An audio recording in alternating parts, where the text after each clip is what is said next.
Saudações cristãs a todos aqueles que visitam este canal. Me chamo Marcos Lopes, seja bem-vindo. Nesta série estamos abordando o Islã, ok? Temos aí os seus livros sagrados, né? Mas, vamos ver as alegações do Islã. Porque o Islã, ele perpetua alguns mitos, e é esses mitos perpetuados pelo Islã que temos que analisar se realmente condizem com a realidade dos fatos. Sendo assim, então vamos neste segundo vídeo desta série, os mitos perpetuados pelo Islã, vamos analisar dentro do contexto histórico as alegações do islamismo. Bem, devemos observar, antes de mais nada, que o Islã praticamente não foi a fundação de nenhum desenvolvimento cultural, tá? Ou científico muito relevante. Tá? É inegável que ocorreu um grande florescimento cultural e científico no mundo islâmico na época da Idade Média. Ninguém pode negar isso, né? Mas não há nenhuma indicação de ter qualquer florescimento nessa parte cultural e científica, algo que brotou dentro do Islã, mas de pessoas não muçulmanas, que eram pessoas que serviam, né, os seus senhores muçulmanos. Tá? Então, essas pessoas que serviam os seus senhores muçulmanos, porque eles eram escravos. Para quem não sabe, o Islã também escravizou, tá? Pessoas brancas, ok?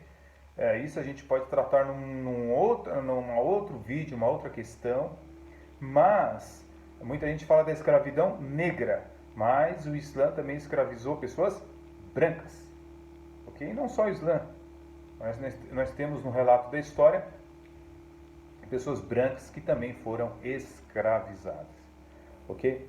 Então, a questão é que nós falamos no vídeo anterior sobre o astrolábio, né, que é um aparelho que os navegantes usam, que foi desenvolvido e foi aperfeiçoado, mas o que os apologistas muçulmanos não dizem é que este aparelho, certo, o astrolábio, ele existia muito antes de Maomé existir, tá bom? Então, antes de filósofos e pessoas que eram os sábios do Islã, como o Avicena, né, e Averroes, que eram pessoas, filósofos, né, muçulmanos, nós temos aí também o astrolábio sendo desenvolvido antes de nascer Maomé, ok? Então, nós percebemos que outros filósofos também muçulmanos alicerçaram seu saber sobre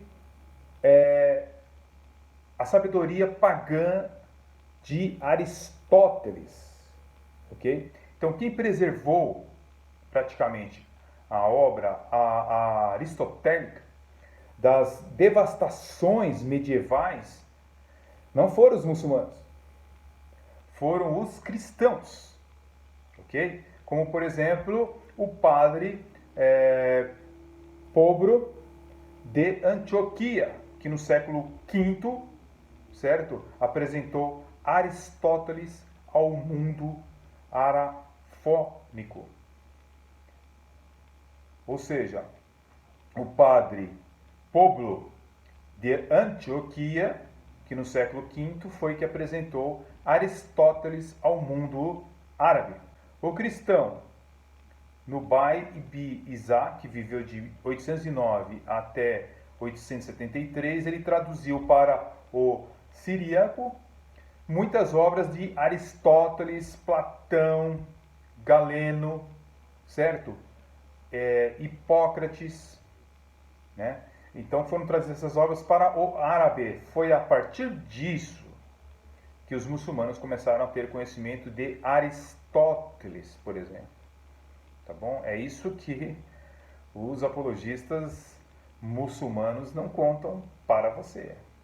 Então, o cristão jacobino, por exemplo, que era um sírio, né, que viveu de 893 a 974, por exemplo, ele também traduziu obras de filosofia para o árabe e escreveu as suas próprias, né, poesias, as próprias filosofias, né, e traduziu para o mundo árabe. Tá? Então, nós temos aí o tratado, por exemplo, o tratado da Reforma da Moral, tá? Que alguns atribuem erroneamente a vários dos seus contemporâneos muçulmanos. Tá? Então, o aluno cristão, né, de Jacobino, por exemplo, ele foi o que mais traduziu Aristóteles. Eu estou me referindo a Abu Ali Isa ibn Zuru. Se eu falar alguma palavra errada dos nomes desses cidadãos árabes, né, ou os cristãos, me perdoe, porque são nomes vindo são nomes sírios, nomes árabes, e às vezes a gente que está aqui no mundo ocidental podemos colocar o nome um pouco distoante da realidade. Acontece que, então nós percebemos que foi o aluno do cristão jacobino que traduziu muitas das obras, inclusive traduziu Aristóteles e outros escritores gregos, tá? E para o mundo árabe.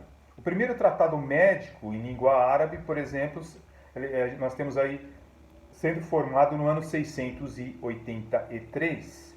Era de autoria também de um padre cristão, com tradução para o árabe, assinada por um médico judeu. Bem, o projeto arquitetônico também das mesquitas, os muçulmanos têm grande orgulho de se referir à arquitetura das mesquitas, né? Mas até a arquitetura das mesquitas, tá, era uma cópia, e o formato também das igrejas bizantinas. Evidentemente que eles vão negar isso. Mas se você fizer uma pesquisa profunda, você vai perceber que o projeto arquitetônico dessas mesquitas vinham das igrejas bizantinas, ok? Então, temos aí a construção de cúpulas, de arcos, e já tinha se desenvolvido essa tecnologia 1000 anos antes de aparecer o Islã, ok? Então, a cúpula da rocha, por exemplo, datada do século VII, e hoje considerada a primeira grande mesquita, não foi só copiada dos modelos bizantinos, mas foi construída por artesãos bizantinos. Ok? Interessante notar como que inovações arquitetônicas islâmicas surgiram de necessidades militares. Entendeu? Então, explica-se, por exemplo, através de Oleg Grabar, que é um historiador de arte e da arquitetura islâmica, ele chega a declarar o seguinte: será dificílimo achar um grande monumento da arquitetura islâmica, seja qual for sua função social ou pessoal, que de algum modo não reflita o poder. Raramente a ostentação se ausenta da arquitetura, e a ostentação é quase sempre uma expressão de poder. Então, por exemplo, no Cairo do século XI, por exemplo, e na Granada, né, do século XIV, nós vemos aí os edifícios que eram, de certa forma, abóboras, né, com seus pilares e as suas técnicas, né? Então a gente percebe que tudo isso vem das igrejas bizantinas. É lógico que eles vão negar isso, evidentemente que eles vão negar isso, né? Toda aquela para as mesquitas bonita por dentro, tudo aquilo. Né? Eles jamais vão admitir que esta tecnologia, esta maneira de construção vem da arquitetura bizantina. Né? Então, é possível que certas inovações das técnicas islâmicas, de, por exemplo, abogodamento, por exemplo, sobretudo o aprimorar de trompas e abóbadas, né, de aresta, por exemplo, fossem resultado direto da importância adquirida pela arquitetura militar, que priorizava resistência e prevenção contra incêndios, tão comuns em telhados de madeira. Então, está aí mais um mito, né, perpetuado pelo Islã, que está sendo desfeito de uma maneira assim, bem superficial. Tá? Se a gente for entrar no profundo, dá para a gente entrar mais ainda no profundo. Mas, também devemos entender, já que eu estava falando sobre a questão da medicina, que o primeiro tratado médico em língua árabe data do ano 683 e foi de autoria não do muçulmano, mas foi de autoria de um cristão, de um padre, tá? Com tradução para o árabe assinada por um médico judeu. Então nós vemos aí no apogeu, por exemplo, do califado Abazida, nós vemos aí o primeiro hospital de Bagdá que foi construído por quem? Por um muçulmano? Não, por um cristão nestoriano chamado Jabral ibn Bagdisyu. Cristãos assírios fundaram uma pioneira escola de medicina em Bedozabora, na Pérsia. Temos também a primeira universidade do mundo que o Islã alega ser deles, né? Nós temos aí a primeira universidade do mundo que talvez não tenha sido a deles, tá? Eles alegam que aquela que está no Cairo lá é a primeira do mundo. Mas também existe uma escola assíria, escola de Nizibis, que pode ser mais antiga do que essa universidade muçulmana. Não há desdouro, né? A gente não está desfazendo aqui dos muçulmanos, se é a primeira, se é a segunda, se é a terceira. Né? Essa aqui não é a questão. A questão é que nós estamos buscando dentro da história aquilo que os apologistas muçulmanos perpetuam durante os últimos séculos. Né? Então, praticamente nenhuma cultura ela existe no vácuo, ela é sempre copiada de alguém. Tá? É isso que nós estamos tratando aqui. Então, apenas a documentação histórica não respalda a ideia de que o Islã inspirou uma cultura a sobressair entre as demais. Houve uma época em que a cultura islâmica se encontrava mais avançada do que os europeus.